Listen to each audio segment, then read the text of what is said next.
Ministério Público Federal não encontrou indícios de improbidade administrativa por parte do governador federal do Distrito Federal Ibanez Rocha e do ex-secretário de Segurança Pública Anderson Torres no 8 de janeiro lá em Brasília. Segundo o MPF, então, não se pode afirmar que eles tenham intencionalmente auxiliado ou participado dos atos em Brasília. Para o procurador Carlos Henrique Martins Lima, os dois não sabiam do intuito dos manifestantes. O procurador ainda diz que é possível apontar alguma falha no serviço de inteligência do governo, mas que não se verifica até então conduta intencional de agentes para facilitar os atos criminosos. Lembrando que Ibanez Rocha, no caso, o governador do Distrito Federal, ele foi afastado do cargo no dia seguinte, 9 de janeiro,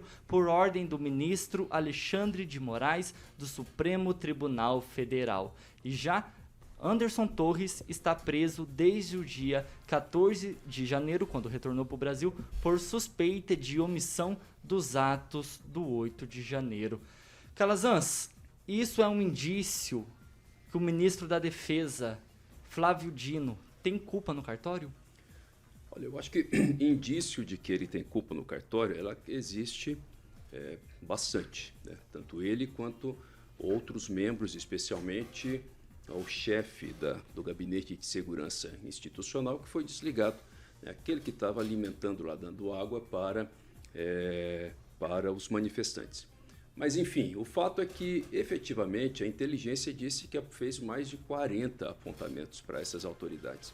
Se existe alguma responsabilidade do governador Ibanez, haveria também, talvez em igual monta, ou pelo menos perto disso, a responsabilidade do ministro Flávio Dino e também do ministro da Defesa, talvez até sobretudo deste por conta da dispensa da guarda presidencial. Já falamos aqui, essa guarda presidencial que existe, ela foi dispensada no dia anterior. A guarda estava lá e foi dispensada. Então, qual que é a diferença entre o ministro da Defesa e aquele então chefe do GSI, certo? E o Anderson Torres?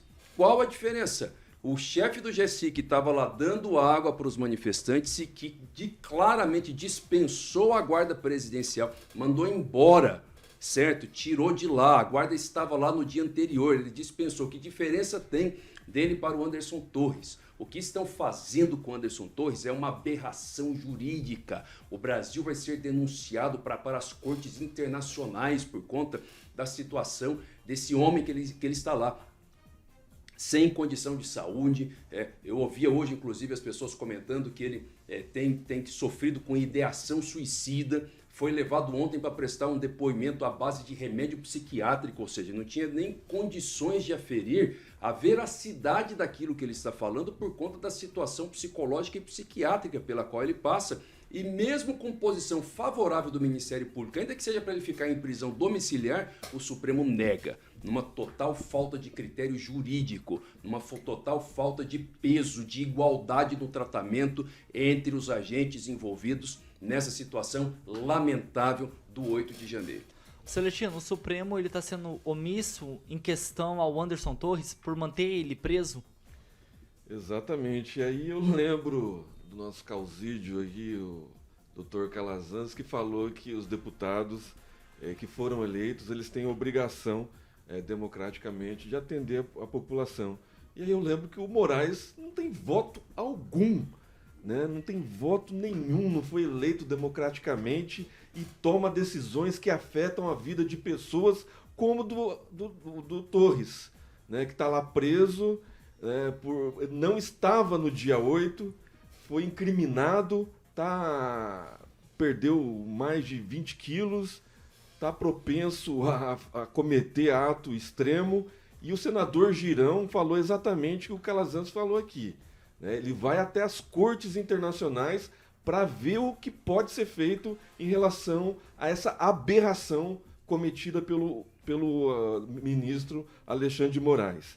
O Ministério Público Federal está de parabéns porque está fazendo justiça, né? Então não precisa nem ser um acadêmico de direito para saber que essa aberração cometida, né, pelo Flávio Dino, pelo pelo Alexandre de Moraes e pela Corte Suprema do país em relação ao Ibanez e em relação ao Torres, né, está afetando a vida, está afetando a família, acabando com a credibilidade, a moral dessas duas famílias, em troco de livrar momentaneamente, e aí precisa a CPMI avançar para concluir as provas contra o ministro da Justiça, o ministro Flávio Dino e o Gonçalves Dias, né, que já renunciou ao seu cargo. Então, tudo isso que está sendo montado paralelamente à CPMI, Vai lá, Emerson. né, vai ter desdobramentos, e aí a gente pode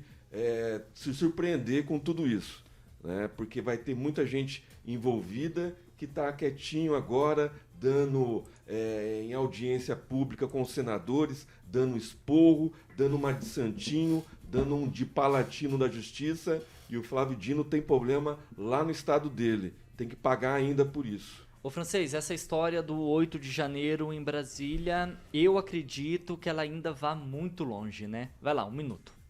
Isso aí não acaba. No que se refere aos episódios ocorridos em 8 de janeiro,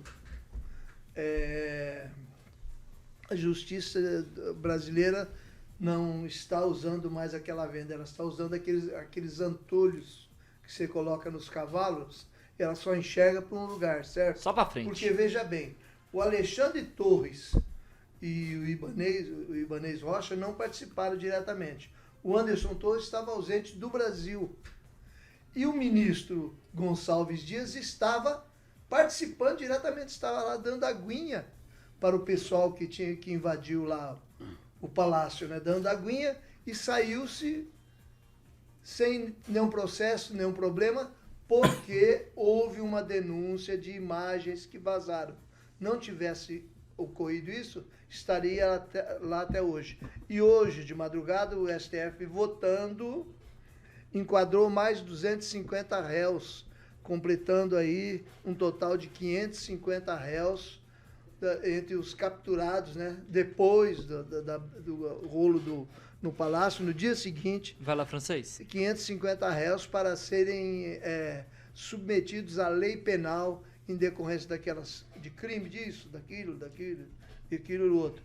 E votaram contra apenas os ministros Nunes Marques e André Mendonça, que disse que não cabe esse tipo de punição por coisa não provada.